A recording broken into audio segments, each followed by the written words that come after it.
چکر میں ماں کو ناراض کرنے والے لوگ ہیں نا، یہ خاص طور پہ یہ واقعہ ضرور سنیں کہ اللہ کے نبی صلی اللہ علیہ وسلم کا دور ہے اور ایک صحابی رضی اللہ عنہ کا آخری وقت ہے، شدید بیمار ہیں لیکن کلمہ زبان سے جاری نہیں ہو رہا ہے، سب پریشان ہیں، تلقین کر رہے ہیں، کلمہ جاری نہیں ہو رہا ہے۔ حضور صلی اللہ علیہ وسلم کو اطلاع دی گئی تو اللہ کے نبی صلی اللہ علیہ وسلم نے حضرت بلال، حضرت علی اور حضرت سلمان یہ تینوں حضرات کو بھیجا کہ جاؤ ان کی خبر لے آؤ کہ کیا حال ہے۔ جب وہ گئے اور انہوں نے تلقین کی تو پھر بھی کلمہ زبان سے جاری نہیں ہوا، تو اللہ کے نبی صلی اللہ علیہ وسلم کو اطلاع دی گئی تو حضور صلی اللہ علیہ وسلم نے فوراً ان سے پوچھا، حضرت بلال رضی اللہ عنہ سے، کیا ان کی والدین زندہ ہیں؟ تو انہوں نے کہا کہ والد کا تو انتقال پہلے ہو چکا ہے، والدہ حیات ہے۔ تو اللہ کے نبی صلی اللہ علیہ وسلم نے کہا کہ ان کو بلا لاؤ یا پھر میں ان کے پاس حاضر ہوتا ہوں۔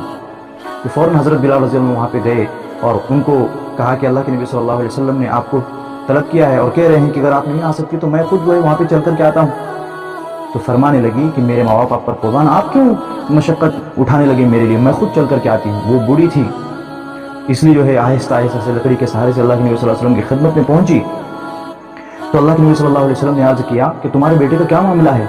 تو ماں کی عادت ہوتی ہے تو ماں کے بیٹے کی وہ بچوں کی اپنی خوبیاں بیان کرتے ہیں، چاہے بچے کتنے ہی اس کو تکلیف دیتے ہو۔ تو ماں نے جو ہے کہنا شروع کیا کہ میرا بیٹا تو بہت زیادہ بڑا نمازی ہے اور بہت نمازوں کا پابندی کرنے والا ہے اور روزہ رکھنے والا ہے اور خیر خیرات تو اتنا کرتا ہے کہ اس کو خود کو پتہ نہیں ہے کہ کتنے درہم اور کتنے دینار اس نے اللہ کے راستے میں خرچ کیے ہیں۔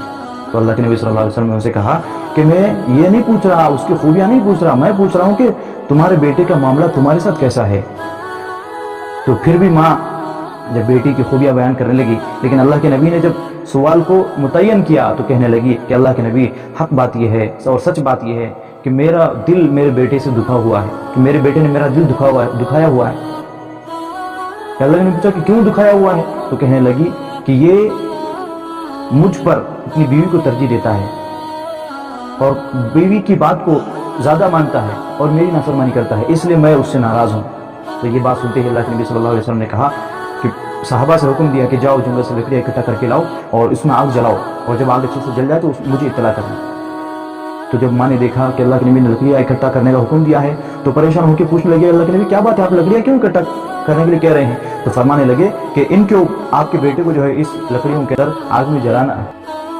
تو ماں نے کہا کہ کیوں جلائیں گے؟ تو اللہ کے نبی صلی اللہ علیہ وسلم نے ارشاد فرمایا، اگر تم نے اپنے بیٹے کو معاف نہ کیا تو یہ آگ تو کچھ بھی نہیں ہے، اس سے ہزاروں گنا زیادہ دہکتی ہوئی آگ کے اندر آپ کے بیٹے کو ڈالا جائے گا اور اس کی تکلیف بہت زیادہ ہوگی۔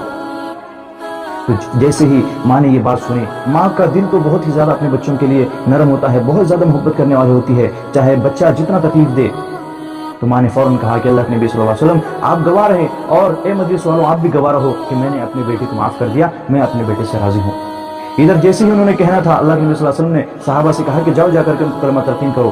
وہ فوراً ان کے پاس پہنچے، جیسے ہی کمرے میں داخل ہوئے تو کیا دیکھتے ہیں کہ ان کی زبان سے آواز آ رہی لا الہ الا اللہ محمد رسول اللہ، اور اسی دن ان کا انتقال ہوا۔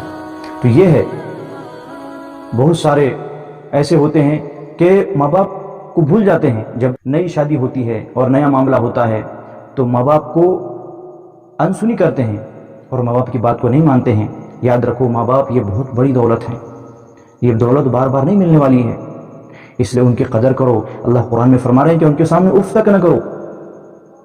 اور بہت سارے اتنے ماں باپ کی شکایتیں آتی ہیں کہ کہ بچے ماں باپ کے پاس بیٹھ نہیں رہے ہیں۔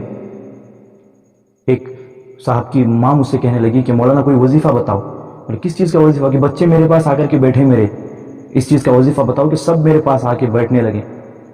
اتنا زیادہ ماں باپ سے جو ہے دوری اختیار کیے ہوئے ہیں، تو سوچو کہ ماں باپ کے دل کو کتنی تکلیف ہوتی ہوگی کہ بچپن سے انہوں نے سنبھالا، پالا پوسا، بڑا کیا، شادی کی اور ساری چیزیں تمہارے لیے، اپنے سکون کو قربان کیا، اپنی نیند کو قربان کیا، اور بچہ جب بڑا ہوا اور اس کی شادی ہوئی تو بچہ اور ماں باپ کے بیٹھنے کو تیار نہیں، ماں باپ کے لیے ایک جملہ جو ہے ماں باپ کے لیے پوچھنے کو تیار نہیں۔ بہت زیادہ ضرورت ہے اس بات کی کہ ہم جو ہے اس بات کا خیال کریں، ماں باپ کو راضی کریں، کیونکہ ماں باپ کی رضا میں اللہ کی رضا ہے اور ماں باپ کی ناراضگی میں اللہ کی ناراضگی ہے۔ اللہ تعالیٰ ہم تمام کو ماں باپ کی قدر کرنے کی توفیق نصیب فرمائے۔